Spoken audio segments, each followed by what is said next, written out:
Hello friends, Hello friends, let's talk about an important topic today, that is the law of attraction, and I'm going to explain it in a way that actually makes sense to you.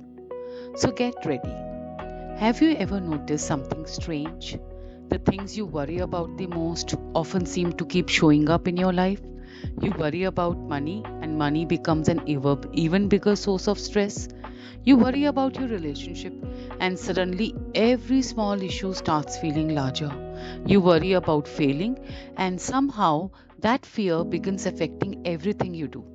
Now, does that mean your thoughts are magically creating reality? Not exactly. But your thoughts are far more powerful than most people realize.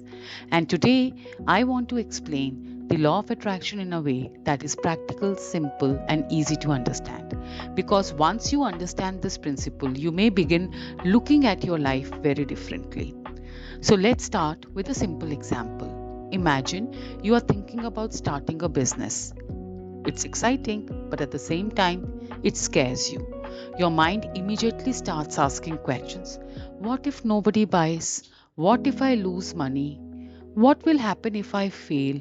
What if people laugh at me? What if I make the wrong decision? And before you have even begun, you have already spent hours imagining everything that could go wrong. Now think about what happens next. Because you are so focused on failure, you become hesitant. You delay decisions, you overthink, you avoid taking risk, and you second guess yourself. And eventually your actions start matching your fears. Not because the universe punished you, but because your focus shaped your behavior.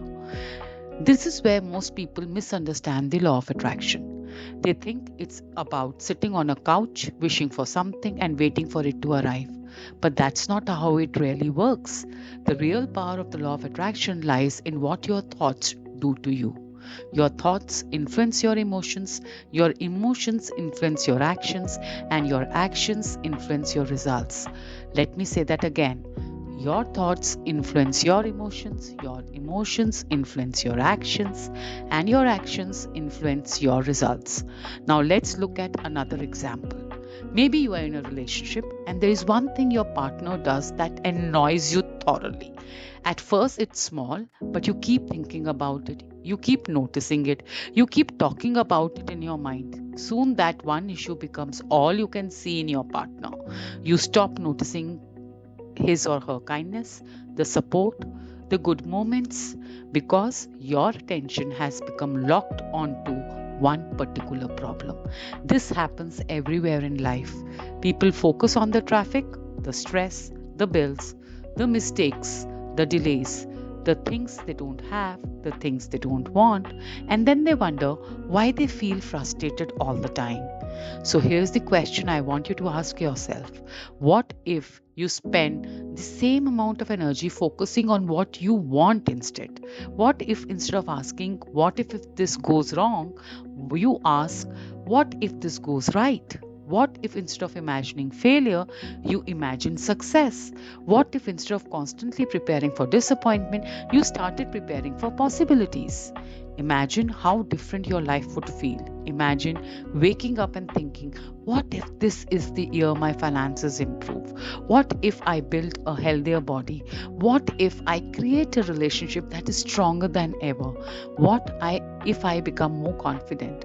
What if opportunities begin showing up that I cannot see right now? Notice what happens when you ask those questions. Your energy changes, your posture changes, your emotions change, and most importantly, your actions begin to change. Because when you believe something positive is possible, you naturally become more willing to act. You stop hiding, you stop procrastinating, you stop waiting for perfect conditions, and that's where the magic begins. Not magical thinking, just inspired action. The law of attraction is not about ignoring problems. It's about refusing to make problems the center of your attention. It's about training your mind to focus on possibilities rather than limitations. So, will negative thoughts still appear? Of course, they would. You are human, but you don't have to build a home for them. You can notice them and then redirect your focus again and again. I always tell it's okay to deviate, but it's more important to come back and center yourself, because focus is a choice, and where your focus goes, your energy follows, and where your energy goes, your actions follow, and where your actions go, your results eventually follow. So, for the next 30 days, I want you to try something. Every time you catch yourself worrying about what you don't want, just pause and ask yourself, what do I want instead? Then spend a few minutes thinking about that. Visualize it, feel it, focus on it, and most importantly, take one action towards it. You may be surprised by how quickly your mindset begins to shift. And when your mindset shifts, your life often begins shifting with it. If this message resonated with you, comment below, I choose possibility. I would love to hear from you. I'm Awesome from Divine Gracia. Until next time, focus on what you want, believe in what's possible, and give your energy to the future you want to create. Take care.